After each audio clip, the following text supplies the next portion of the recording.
Hey guys, welcome back. So a couple of people in the comments have asked about maybe doing like a full track breakdown or actually showing like the stages in which I used to make tracks. And a couple of people have also asked for like a Proggy Trancy style drum beat. So I thought maybe I combine them into a little series where this week I'll do the drums, and then next week or whenever the next video is out, I'll probably tackle some of the other bits, and hopefully it doesn't sound shit by the end of it, because it's a bit of a shot in the dark whether this will all come together. But this is kind of the stages that I would do to try and get my drums, which I would probably do first. So yeah, without further ado, let's get into the video.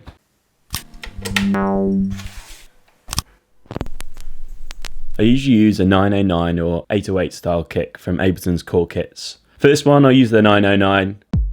I like to have a bit more groove to my kit patterns for this type of music, so I'll shift the kick around to play a 3-3-2 rhythm, which I've talked about in another video, which I'll link in the description. I'm going to layer this kick with another one in the 909 core kit, which is a little crunchier, to give this kick a bit more high end. Next, I'll adjust the parameters on both, keeping the decay down so that they're quite snappy. Once I have the kick sounding how I want, I'll add some drum bus and compression. I'll make sure that both effects don't actually increase the volume of the kick by bringing down the outputs on both. This will make it easier to mix later, as an increase in volume can often give off the impression that the kick sounds better when it's actually sounding louder.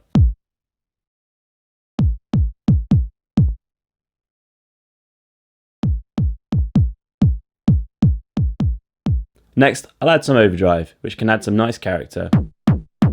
This is a technique I've shown in a video on kicks that I did a while ago. If you haven't seen that, I suggest checking out as well.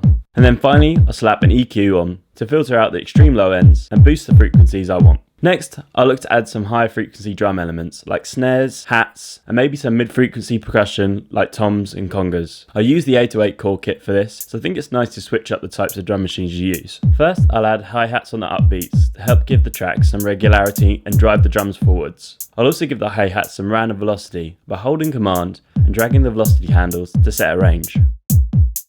Next, I'll add some one-off hits of a rim shot, snare, and conga. The conga here acts to work off the kick drum as it plays just before and gives it a bit of a jaunty vibe. I'll then mess with the parameters to get them sounding how I like. I'll slap a compressor and some drum bus and an EQ on these two. Now we have the main drum hits, I want to add some interest with drum hits with delay and echo added to them. I'll do this with a conga and some maraca hits from the 808 kit. I'll set the echo to ping pong and disable the filter. One extra thing I like to add to spice up my drums are loops, which I warp to fit my track. Here I'm going to grab one from an ALM free pack, which I will also link. I'll shorten the loop and then set the transient mode to forward, bringing it down super low, adding some nice repeating high ends, lending some energy to the groove.